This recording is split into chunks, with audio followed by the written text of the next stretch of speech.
मैं और कुछ नहीं मंगा, सिर्फ मेरा इलाज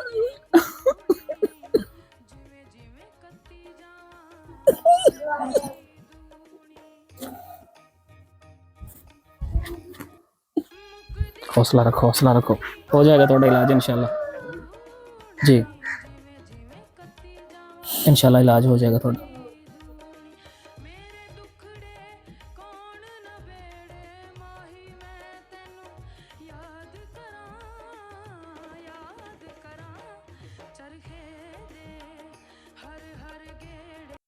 बिस्मिल्लाहिर्रहमानिर्रहीम। अस्सलाम वालेकुम वीवर्स। मैं आज एक बार फिर मौजूद हूँ चाचू नज़ीर अहमद के साथ। ये फालिज के मरीज़ हैं। फालिज में मुब्तला हुए इनको 7 साल हो चुके हैं और पैसे ना होने की वजह से ये अपना इलाज मुकम्मल नहीं करवा सके। तो मैं आज एक अमानत लेकर इनकी खिदमत में हाज़िर हुआ हूँ। हमारी एक सिस्टर हैं शगुफ्ता सादिक साहिबा, उनकी तरफ से मुझे 5,000 रुपये भेजे गए थे, वो लेकर मैं इनके पास आया हूँ। वो उनकी अमानत मैं इनके हवाले करता हूँ और बाकी बातचीत करते हैं अंकल से।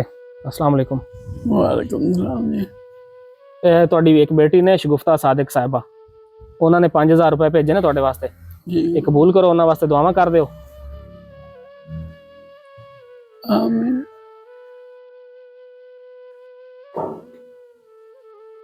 ਤੇ ਕਿਸ ਤਰ੍ਹਾਂ ਚੱਲ ਰਿਹਾ ਵਾ ਨਿਜ਼ਾਮ? दाम तो बाहर ठीक है, मैं और कुछ नहीं जाना, मेरा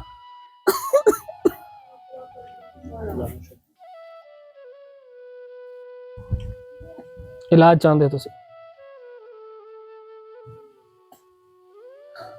इलाज करना।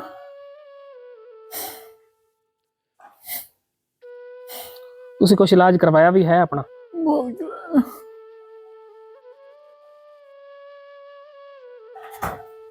पहले कराया, हूँ नहीं कराना। पैसे आंदे हूँ। ਹੁਣ ਪੈਸਿਆਂ ਦੀ ਵਜ੍ਹਾ ਤੋਂ ਨਹੀਂ ਇਲਾਜ ਚੱਲ ਰਿਹਾ? हाँ जी ਪਹਿਲੇ ਕਰਵਾਇਆ ਤੁਸੀਂ? हाँ जी हाँ जी। चलो दिल छोटा ना करो, अल्लाह पाक इंशाल्लाह कोई वसीला बना देगा और इलाज होएगा ਤੁਹਾਡਾ इंशाल्लाह। जी अल्लाह पाक अल्लाह पाक।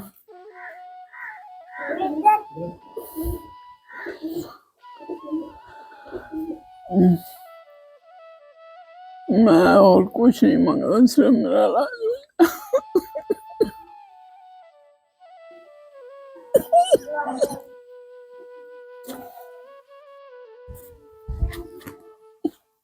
हौसला रखो, हौसला रखो, हो जाएगा थोड़ा इलाज इंशाल्लाह। जी इंशाल्लाह इलाज हो जाएगा थोड़ा। नाजरीन, ये बुजुर्ग जो हैं ये 7 साल से फालिज के मर्ज में मुब्तला है और पैसे ना होने की वजह से ये अपना इलाज नहीं करवा सके। ये हालात हैं इनके। ये थोड़ी बात करने के बाद आप दीदा हो जाते हैं अपने हालात बताते बताते। तो मेरी आप लोगों से दरख्वास्त है कि इनका साथ दें, कम से कम इनका इलाज हो सके और ये अपने पाँव पे खड़े हो सकें, चल सकें। बुजुर्गों की करदे सी तुसी? मैं कुछ का काम करता सी। गोश्त दा काम करदे सी? निज़ाम ठीक चलदा सी? बहुत अच्छा चलता सी। ਹੁਣ ਤੁਹਾਨੂੰ ਫਾਲਿਜ ਦਾ ਜਦੋਂ ਦਾ ਹੋਇਆ ਵਾ ਮਰਜ਼, हाँ जी ਉਸ ਤੋਂ ਬਾਅਦ ਕੀ ਹਾਲਾਤ ਨੇ ਘਰ ਦੇ? बस गुजारा ही है, बाकी घर का निजाम तो ठीक चली जाता, अपना इलाज नहीं करा सकता। ਆਪਣਾ ਇਲਾਜ ਨਹੀਂ ਕਰਾ ਸਕਦਾ। ਘਰ ਦਾ ਇਲਾਜ ਕਿਸ ਤਰ੍ਹਾਂ ਘਰ ਦਾ ਜਿਹੜਾ ਹੈ ਨਿਜ਼ਾਮ ਉਹ ਤੁਹਾਡਾ ਕਿਸ ਤਰ੍ਹਾਂ ਚੱਲ ਰਿਹਾ ਵਾ? बस कोई डंगर उधार दिला लेने हैं कोई। जी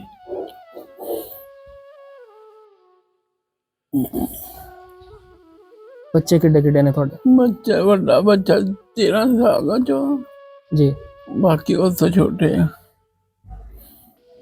ਉਹ ਵੀ ਕੰਮ ਤੇ ਜਾਂਦਾ? वही बड़ा ही जाता बस। ਸਕੂਲ ਨਹੀਂ ਗਏ?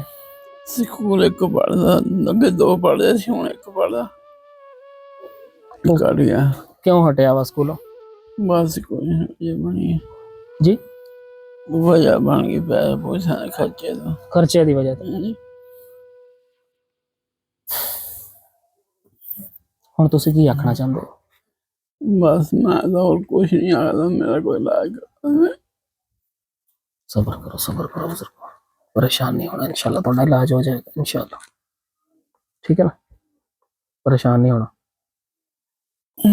इंशाल्लाह अल्लाह पाक अच्छा करेगा थोड़े वास्ते।